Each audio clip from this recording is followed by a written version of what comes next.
ہم سے صرف محبت کرتے ہیں تو ہمیں یاد کر کے بلا بھی لیتے ہیں. ان کا انسانیت بڑا بڑا من ہے. ان کی ہستی ایسی ہے کہ ہم نہ برابری کر سکتے کیونکہ اللہ نے ان کو مقام ہی کچھ ایسا فرمایا جن کے سامنے اعلیٰ حضرت عظیم المرتبہ جیسی ہستی بھی کھڑی ہو جاتی ہے. اور امام شافعی رحمۃ اللہ تعالیٰ علیہ جیسی بھی ہستی کھڑی ہو جائے. امام شافعی رحمۃ اللہ تعالیٰ علیہ سے مسجد میں درس سجائے تو سامنے مسجد کا دروازہ تھا. آپ محراب میں درس دے رہے تھے تو درس دیتے دیتے آپ کھڑے ہو جاتے تھے, پھر بیٹھ جاتا تھا, پھر کھڑے ہو جاتے تھے, پھر بیٹھ جاتا تھا, پھر درس دینا شروع کرتے پھر کھڑے ہو جاتے تھے, پھر بیٹھتے پھر شروع کرتے پھر کھڑے ہو جاتے. سننے والوں نے عرض کی, چاہنے والوں نے عرض کی, حضور اعلیٰ آج وجہ کیا ہے؟ طبیعت تو ٹھیک ہے, طبیعت تو ناساز نہیں ہے. آپ نے فرمایا طبیعت ناساز نہیں ہے, طبیعت ٹھیک ہے. حضور اعلیٰ پھر اچانک سے کھڑے ہو جاتے ہو, پھر بیٹھ جاتے ہو, پھر شروع کرتے ہو, پھر کھڑے ہو جاتے ہو. فرمایا ہاں میں درس شروع کرتا ہوں, مسجد کے گیٹ کے سامنے باہر ایک بچہ کھیل رہا ہے جس کی نسبت سیدہ فاطمہ الزہرا کے ساتھ جو آل رسول ہے. جب وہ بچہ مسجد کے گیٹ کے سامنے آتا ہے, امام شافعی گوارا نہیں کرتے کہ میں بیٹھا رہوں, ایک آل رسول سامنے کھڑا ہو. فرمایا میں اس لیے کھڑا ہو جاتا ہوں کہ سامنے آل رسول ہے. بچہ وہ بھی بڑا ہی نہیں ہے, لیکن امام شافعی رحمۃ اللہ تعالیٰ نے امام ہو گئے. صرف امام نہیں, اللہ کے ولی ہو گئے. امام بھی اللہ کے ولی اور بہت بڑے امام ہو کے وہ کھڑے ہو جاتے ہیں. آل رسول بچہ دروازے کے سامنے ہے. حضور اعلیٰ کو تو باہر کھیل رہا ہے. فرمایا کھیلنا باہر ہے, لیکن مسجد کے دروازے کے سامنے جب آتا ہے تو میرا دل گوارا نہیں کرتا آل رسول سامنے اور میں بیٹھا رہا, اسی لیے میں کھڑا ہو گیا. آل رسول میں ایک مقام ہے جو ہم سمجھ نہیں سکتے, ہماری سمجھ سے باہر ہے. میں نے جگہ پر پڑھا کہ عام بندہ محنت کرے, کوشش کرے, رات دن عبادت میں لگ جائے, سر و سجود بھی ہو جائے تو 50% بھی بڑی مشکل سے کماتا ہے. سارا دن ساری رات سجدے میں لگ کے گزارتا ہے نا, اور اس کی زندگی اسی میں گزر جاتی ہے, تو کہتے ہیں 50% بھی بڑی مشکل سے کماتا ہے. تو جو آل رسول ہے نا, پیدا ہوتا ہے 70% لے کے آتا ہے, اس کو صرف 30% کمانی پڑتی ہے, 100% ہو جاتا ہے. پیدا ہوتے ہی 70% لے کے آتا ہے. اور جو عام بندہ ہے وہ تو شروع سے کمائے گا, کہتے ہیں 50% بھی بڑی مشکل سے کما پاتا ہے. ایک کمائی ایسے بھی ہوتی ہے, وہ نہیں کر رہا کہ ایک کمائی تو 50,000 کما لیے, 50 لاکھ کما لیے.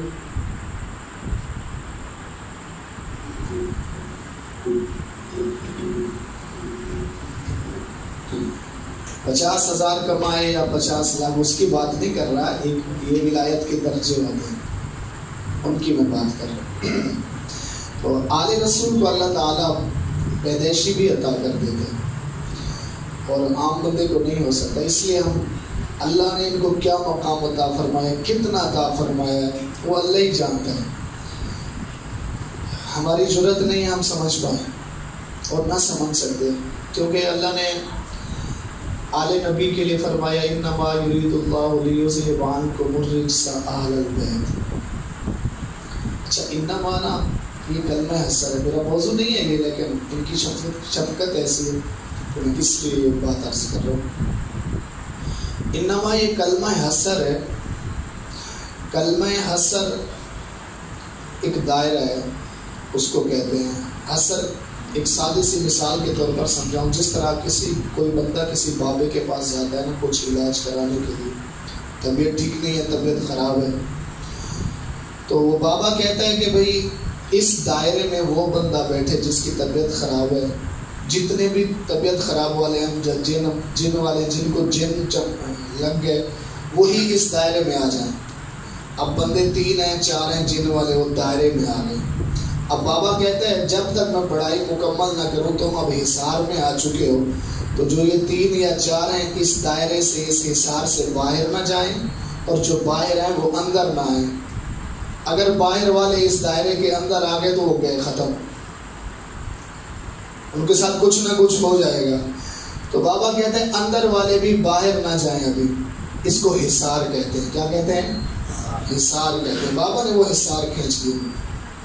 تو انما جو ہے یہ کلمہ حسر ہے، یعنی اللہ نے اہل بیت کو، آل نبی کو اس حصار میں رکھا ہے. فرمایا ان کے اندر کوئی داخل ہی نہیں ہو سکتا، کوئی دوسرا داخل ہی نہیں ہو سکتا. اب ایک جگہ پر اللہ معاف کرے میں گیا، میں اسی طرح کالا ماما تھا، میں شوق سے باندھتا ہوں کالا ماما، سنت بھی ہے، مسلم شریف کی حدیث میں پورا باب ہے اس کالے مامے پر نا. تو کسی بندے نے اعتراض بھی کیا تھا میرے اوپر، تو میں نے کہا تیرا اعتراض اپنی جگہ پر ہے کیونکہ سنت ہی ہے. اچھا میں ایک جگہ پر کالا ماما باندھ کے گیا تو مجھے کہا آپ سید ہیں؟ میں سیدوں کا غلام، میں آل رسول کا نوکر. میں نے کہا آپ نے کیوں کہا آپ کے سر پر کالا ماما ہے نا. کچھ لوگ ایسے ہیں جو کالے کپڑے پہنتے ہوئے دیکھ لیں یا کالا ماما دیکھ لیں وہ سمجھتے ہیں یہ سید آ گیا آل رسول. ایسے ہیں جو آل رسول اپنے آپ کو کہلواتے ہیں کالے کپڑے پہن کے یا کالا ماما پہن کے. لیکن یہ کلمہ حسر ہے، غیر نہیں آ سکتا، جو ہیں بس وہی ہے، اس کے علاوہ نہیں. ایک عورت تھی امام جعفر صادق رضی اللہ تعالیٰ عنہ کے زمانے میں، تو اس نے دعویٰ کر دیا، اس کا نام زینب تھا، اس نے دعویٰ کر دیا میں سیدہ زینب ہوں تاکہ لوگ میری عزت کریں، احترام کریں. اچھا کچھ لوگ جانتے تھے کہ یہ سیدہ نہیں ہے، انہوں نے اعتراض کرنا شروع کر دیا کہ سیدہ کیسے ہیں. یہ سارا ماجرا بادشاہ کے پاس چلا گیا. بادشاہ کہتا ہے میں کیسے پہچانوں، میں کیسے پہچان سکتا ہوں. ایک وزیر کھڑا ہو گیا، اس نے کہا بادشاہ امام جعفر صادق کو بلایا جائے، وہ آگے فیصلہ کر دیں گے، 1 منٹ میں بتا دیں گے یہ سیدہ ہے یا نہیں. یاد رکھنا خون کو خون کی پہچان ہوتی ہے، خون کو خون کی پہچان ہوتی ہے، خون اثر دکھاتا ہے. اب امام جعفر صادق رضی اللہ تعالیٰ عنہ کو بلایا گیا. امام جعفر صادق رضی اللہ تعالیٰ عنہ جیسے آئے، اچھا وہ بادشاہ اور کچھ وزیر امام جعفر صادق سے تھوڑی سی دلی نفرت کرتے تھے. امام جعفر صادق جیسے آئے، بادشاہ اپنی جگہ سے ہٹ کے کھڑا ہو گیا، کہتا ہے حضور اعلیٰ کی یہاں تشریف لیں. میری بھی عادت ہے میں جب آتا ہوں، حالانکہ میں بڑی بڑی جگہ پر گیا، میں نہیں کسی سے اجازت لیتا کہ میں شروع کروں یا نہیں کروں، لیکن جب میں ان کے پاس آتا ہوں، یہ سامنے ہے، میں ان سے اجازت مانگتا ہوں شروع کروں. ابھی بھی میں نے اجازت لی کہ میں شروع کروں، کیونکہ یہاں سے اجازت مل جائے نا تو پھر بے کھٹکا ہو کے ہم بات کر سکتے ہیں. اجازت نہ ملے تو ہم کیسے بات کریں گے، ہمیں تو بات کرنا ہی نہیں آئے گا. امام جعفر صادق رضی اللہ تعالیٰ عنہ آئے، بادشاہ کھڑا ہو گیا، سیٹ پہ ہو گیا، سیٹ پہ ہو گیا. وزیر ایک کان میں لگ جاتا ہے، حضور آپ کیوں کھڑے ہو گئے، آپ تو بادشاہ ہیں. فرمایا یار مجھے وہ میرا ہی بادشاہ لگ رہا ہے، وہ میرا ہی بادشاہ لگ رہے ہیں مجھے، اس لیے میں کھڑا ہو گیا. جب میں آتا ہوں تم تو کھڑے ہوتے ہو نا. جی حضور آپ تو بادشاہ ہیں ہمارے. فرمایا وہ جو آئے ہیں وہ میرے بھی بادشاہ لگ رہے ہیں، اس لیے میں ہٹ گیا اپنی جگہ سے اور ان کو کہا حضور یہاں آ جائیں آپ. امام جعفر صادق فرماتے ہیں بادشاہ کیوں یاد کیا مجھے، کیا بات ہے، کیا پریشانی آ گئی تجھے. یعنی پتہ چلا اس بات سے کہ جب بڑے بڑے لوگوں کو بھی پریشانی آتی ہے نا تو آل رسول کے دروازے پر آ جاتے ہیں، اور یہاں اس دروازے سے پریشانیاں حل ہوتی ہیں اور واقعی میں ہوتی ہیں. آل رسول بچہ بھی ہو نا، اگر اس کو بھی کہا جائے نا کہ یار میرے لیے دعا کر دے، خدا کی قسم وہ ہاتھ اٹھائے گا، میرا رب رد نہیں فرمائے گا۔ عزت تعظیم ہمارے لیے ضروری ہے آل نبی کی، آل رسول کی، لیکن ہم سمجھ نہیں پاتے، ہم تو بس ایویں ہی سمجھ لیتے ہیں۔ امام جعفر صادق رضی اللہ تعالیٰ عنہ آپ نے فرمایا بادشاہ وجہ کیا ہے، بلایا کیوں ہے؟ بادشاہ عرض کرنے لگا اے امام ایک عورت ہے نام ہے زینب، کہتی ہے میں سیدہ ہوں، اس کی پہچان کرنی ہے سیدہ ہے یا نہیں ہے۔ فرمایا مجھے بلانے کی ضرورت ہی نہیں تھی، اس کی پہچان تو تم خود بھی کر سکتے ہو۔ پر بادشاہ کو اتنی عقل کہاں؟ حضور اعلیٰ ہمیں پہچان کیسے ہوگی؟ فرمایا اس کو بلاؤ، بلا کے جانور چھوڑ دو، پھاڑنے والے درندے چھوڑ دو، کاٹنے والے جانور چھوڑ دو۔ اگر انہوں نے کاٹ لیا، پھاڑ دیا، مار دیا تو سمجھ لینا آل رسول نہیں ہے، اگر وہ ان کے سامنے جھک جائیں تو سمجھ لینا آل رسول ہے۔ پھر تو سمجھ لینا کہ آل رسول ہے۔ اگر وہ کاٹ دیں، پھاڑ دیں، مار دیں تو سمجھنا آل رسول نہیں ہے۔ بلاؤ اس عورت کو۔ بادشاہ دلیر ہو گیا، اب فیصلہ سن لیا نا، اب دماغ میں آ گئی بات، اب پہچان تو آسان ہے، پہلے تو اس کے لیے بھی مشکل تھی نا، یہ سوچ ہی نہیں تھی دماغ میں۔ اب کہا اس عورت کو بلاؤ، عورت آ گئی۔ جب اس نے سنا کہ اب مجھے ان درندوں کے سامنے ڈالا جائے گا، کہتی ہے واللہ میں آل رسول میں سے نہیں ہوں، کیونکہ اس کو پتا ہے نا مجھے تو پھاڑ دیں گے، یہ میں ہوں ہی نہیں۔ امام جعفر صادق چلے گئے۔ اچھا کبھی کبھار ایسا بھی ہوتا ہے، اللہ معاف کرے، پن کرنے والے بھی ہوتے ہیں، پن کرنے والے بھی ہوتے ہیں۔ وزیر ایک تھا پن کرنے والا، کہتا ہے بادشاہ امام جعفر صادق نے کہہ تو دیا، یہی بات ان پر کیوں نہیں آزماتے ہم؟ یہی بات ان پر کیوں نہیں آزماتے ہم؟ ہو سکتا ہے یہ سیدہ ہو، اور اگر وہ سید ہیں، وہ تو سب کو پتا ہے سید ہے، ان کو بلاؤ، یہی بات ان پر آزماؤ۔ اگر ان پر وہ جانور چڑھ جاتے ہیں، کھاتے ہیں، کاٹتے ہیں، تو پھر تو یہ بھی سچی ہے، یہ تو ڈر کے مارے کہہ رہی ہے نا کہ میں نہیں ہوں آل رسول۔ امام جعفر صادق تو چلے گئے، بادشاہ کو کپ کپی سی لگ گئی کہ میں دوبارہ اب آزمانے کے لیے کیسے بلاؤں۔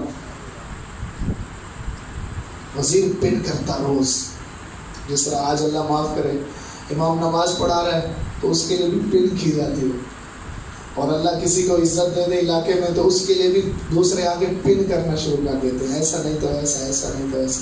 جس کو میرا رب عزت دے کوئی کام کر ہی نہیں سکتا، جب چاہے میرا رب جس کو چاہے جہاں چاہے عزت دے دے۔ ضروری نہیں ہے کہ بڑے محلات بڑے بنگلات ہوں گے تو عزت ملے گی، نہیں، میرا رب پہاڑوں میں بھی عزت عطا کر دیتا ہے، میرا رب جنگلوں میں بھی عزت عطا کر دیتا ہے، جس کو جہاں چاہے میرا رب چاہے دے سکتا ہے۔ توجہ فرمانا۔ امام جعفر صادق رضی اللہ تعالیٰ عنہ اپنے گھر میں بادشاہ کو روز بھرا جا رہا ہے، بادشاہ آپ نے کہہ دیا کہ اس کو جانور پھاڑ دیں گے تو سیدہ نہیں ہے، وہ ڈر کے مارے، ہو سکتا ہے اس نے آواز نکالی ہو۔ فرمایا ڈر گئی ہے تو سمجھو نہیں ہے نا۔ وزیر کہتے پھر ان پر آزماؤ، روز پن کرتا ہوں۔ بادشاہ کے دل میں بھی آ گئی کہ ہاں یار آزمانا چاہیے۔ ایک بندہ بھیجا، جاؤ امام جعفر کو بلا کے لے۔ امام جعفر نے فرمایا کسی اور نے تو نہیں دعویٰ کر دیا کہ میں آل رسول ہوں؟ بتا کے تو آ گیا نا کہ کیا کرنا ہے۔ پھر آ گئے امام جعفر صادق، پھر اچھا اس وزیر نے کہا بادشاہ اٹھنا نہیں، اٹھنا نہیں۔ جب امام جعفر صادق پہنچے نا تو پھر کھڑا ہو گیا۔ فرمایا کیا کیوں بلایا؟ حضور وہ یہ بات ہی نہیں ہو رہی نا، وہ یہ وزیر کہتے ہیں کہ جو جانور ہیں وہی بات آپ کے اوپر آزمائی جائے۔ آپ مسکرا کے فرماتے ہیں ایک بار نہیں کئی بار آزماؤ، ایک بار نہیں کئی بار آزماؤ۔ امام جعفر صادق رضی اللہ تعالیٰ عنہ آپ فرماتے ہیں سنبھالو، رک کیوں گئے ہو؟ ابھی تک سوچ رہے ہو؟ جب سے اس نے کہا ہے، وزیر جس نے بھی کہا ہے، اس کو بھی سامنے لایا جائے تاکہ اس کو بھی پتہ چل جائے آل رسول کا مقام کتنا بلند ہے۔ آل رسول کو جانور بھی پہچانتے ہیں، اس کو بھی پتہ چل جائے، اور انسان ہو کے نہیں پہچان رہا، وہ انسان ذرا پہچان کر لے۔ آج پہچان ہو گئی تو کل قیامت کے دن تیری بھی پہچان ہو جائے گی، اگر آج نہیں کی تو پھر کل بھی نہیں ہوگی۔ امام جعفر فرماتے ہیں ٹھیک ہے۔ بادشاہ کہتا ہے وزیر کو، جا جانور لے کے آ جا، شیر لے کے آ جا، درندے لے کے آ جا، کیونکہ بادشاہوں کے پاس یہ چیزیں ہوتی ہیں، مہیا ہوتی ہیں، بند کر کے رکھتے ہیں، شوق ہوتا ہے ہم کو، وہ بند کر کے پنجروں میں رکھتے ہیں۔ تو امام جعفر نے فرمایا اب یہ کھول کے آیا، جانوروں کو لایا، اور جانوروں نے مجھے کچھ نہیں کہا تو یہ بہانہ بنائے گا ابھی تو ہم ان کو گوشت کھلا چکے۔